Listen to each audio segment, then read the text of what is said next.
दोस्तों नमस्कार। पिछले 15 सितंबर 2025 को माननीय सुप्रीम कोर्ट ने वक्फ संशोधन अधिनियम 2025 पर अपना अंतरिम आदेश सुना दिया है और उस आदेश के आने के बाद आपने देखा होगा कि मेन स्ट्रीम मीडिया में और सोशल मीडिया पर भी तरह तरह की प्रतिक्रियाएं आ रही हैं और उनमें काफ़ी लोग ये कहते नज़र आए कि मुसलमानों को इसमें बड़ी राहत मिली है।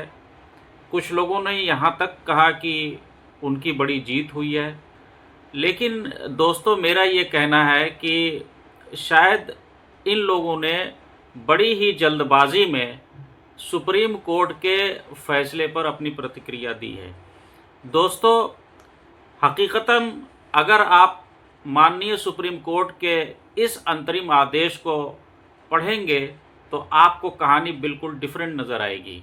आइए अब आसान भाषा में समझते हैं कि सुप्रीम कोर्ट ने अपने इस आदेश में क्या कहा है। दोस्तों आपको बता दें कि सुप्रीम कोर्ट ने पूरे एक्ट पर रोक या स्टे नहीं लगाई है। इस सिलसिले में कोर्ट ने अपने आदेश के कंक्लूडिंग पैरा में ये साफ लिखा है, in the totality of the circumstances we do not find any case is made out to stay the provisions of the entire statute.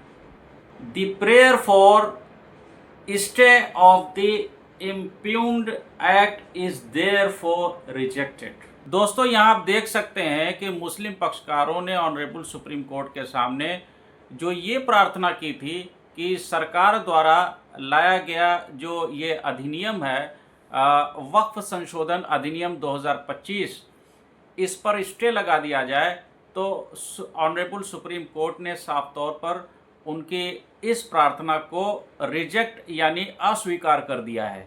तो मुसलमानों के लिए यहाँ पर ये बहुत बड़ी एक तरीके से हार है।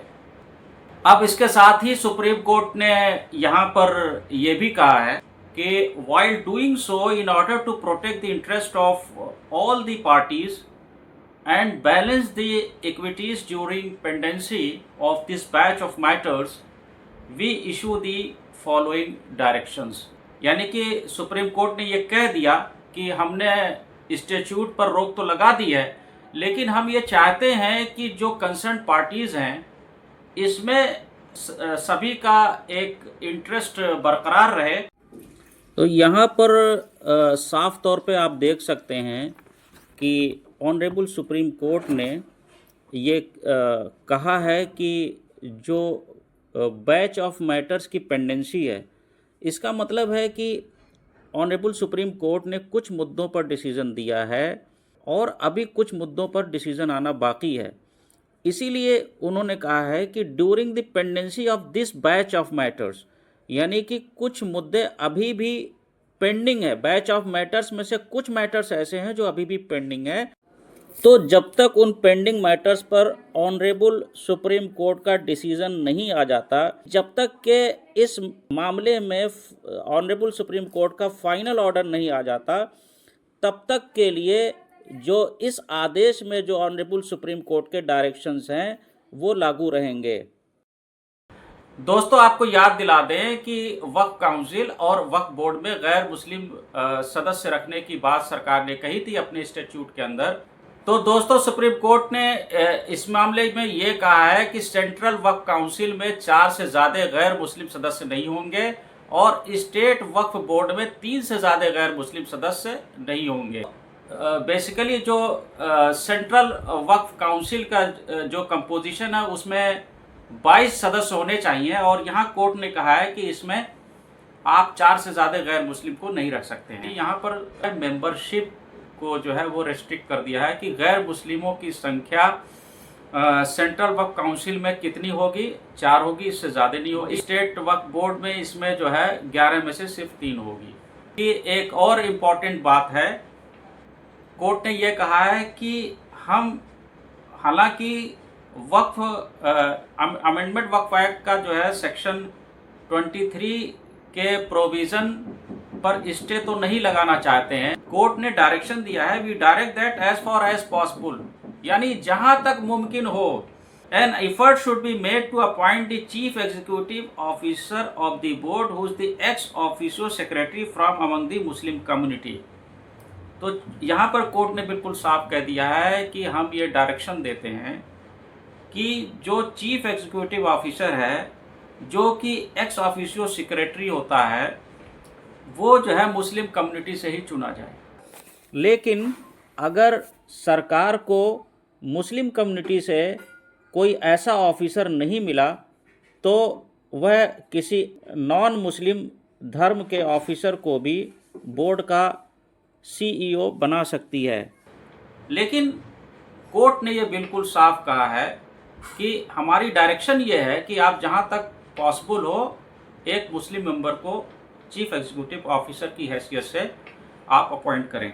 इस अधिनियम के कुछ प्रावधानों में जो स्टे लगाया गया है, पूरी तरीके से या पार्शली स्टे जो लगाया गया है, वो स्टे सिर्फ तब तक के लिए लगाया गया है जब तक कि इस मामले पर सुप्रीम कोर्ट अपना अंतिम आदेश ना दे दे। जब तक के सुप्रीम कोर्ट के सामने ये मैटर पेंडिंग है, यानी फाइनल ऑर्डर तक पेंडिंग है, ये स्टे सिर्फ तब तक लागू होगा। इसमें सुप्रीम कोर्ट ने ये साफ कहा है। तो इसमें पहली चीज़ क्या है? Number 1, the following part of clause R of section 3 of the amended Waqf act, double quote, any person showing or demonstrating that he is professing Islam for at least 5 years. वही आदमी वक्फ कर सकता है जो 5 साल तक का प्रैक्टिसिंग मुस्लिम हो, इस्लाम के जो रिचुअल्स हैं, ऑब्लिगेशंस हैं, उनको फॉलो करता हो। तो उसके बारे में ऑनरेबल सुप्रीम कोर्ट ने ये कहा कि शैल स्टैंड स्टेड, इसके ऊपर स्टे लगाई जाती है। कब तक? Until the rules are frame by the state government. यहाँ पर भी एक क्लॉज लगा दी, कंडीशन लगा दी कि जब तक के कंसर्न राज्य सरकार या राज्य सरकारें इसके ऊपर कोई रूल ना बना लें। अब राज्य सरकारें कौन सा रूल बनाएंगी? प्रोफेसिंग इस्लाम के ऊपर कौन सा रूल राज्य सरकार बनाएगी? मतलब कि एक मुसलमान वो प्रोफेसिंग इस्लाम है या नहीं है, इसका फैसला राज्य सरकार करेगी। ये सुप्रीम कोर्ट ने अपने आदेश में ये कहा है कि वो प्रोफेसिंग इस्लाम के दायरे में आता है या नहीं, इस पर रूल राज्य सरकार बनाएगी। For providing a mechanism for determining the question as to whether a person has been practicing Islam for at least 5 years और नॉट। यानी वही बात है कि ये एक सिर्फ नाम के कह देने से मुसलमान नहीं होगा, है ना।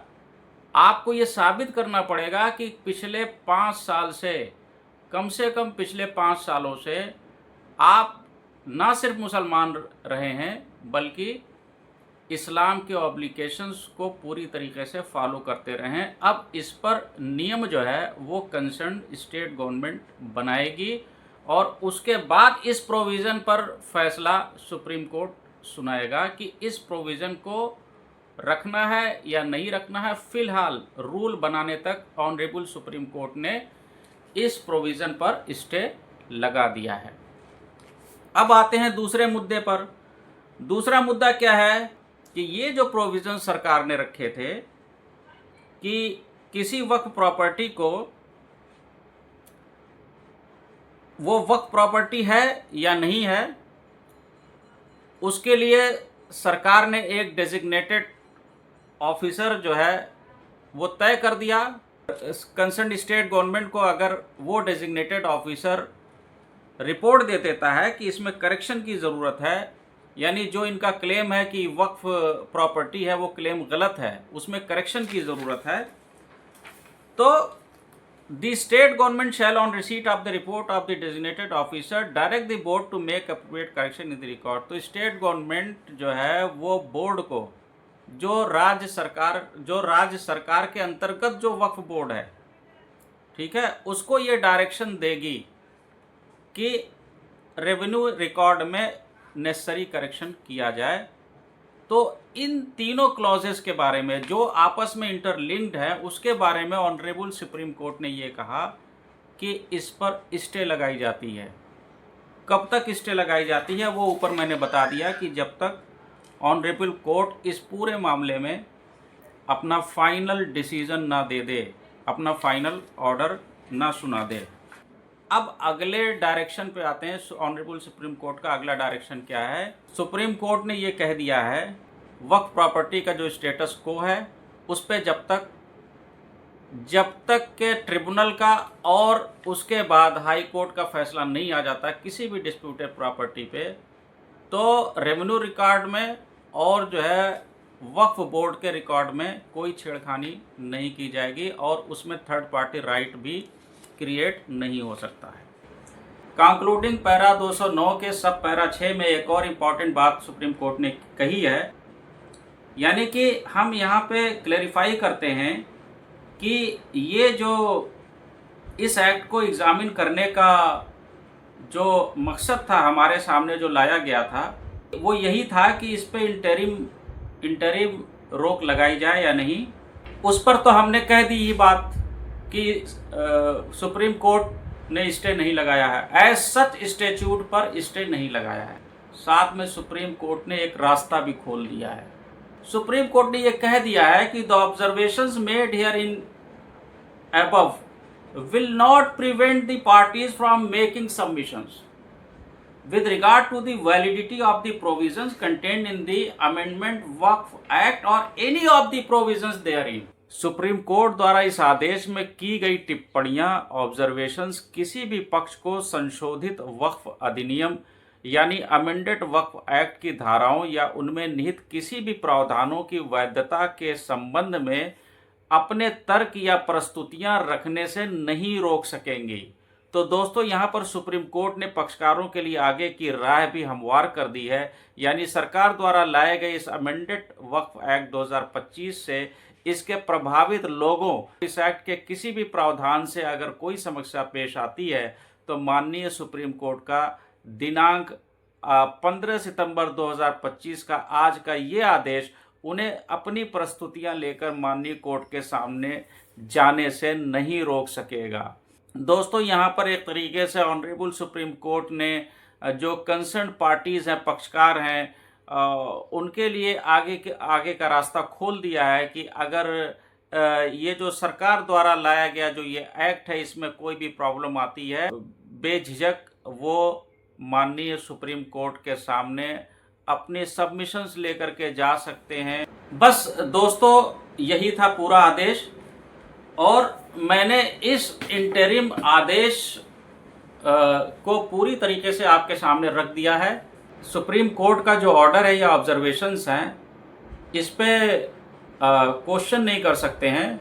सुप्रीम कोर्ट ने एक स्कोप दे दिया है कि अगर आप फर्दर इस मामले में अब मैं अपने सबमिशंस पेश करना चाहते हैं सुप्रीम कोर्ट के सामने तो वो रास्ता ऑनरेबल सुप्रीम कोर्ट ने खोल दिया है।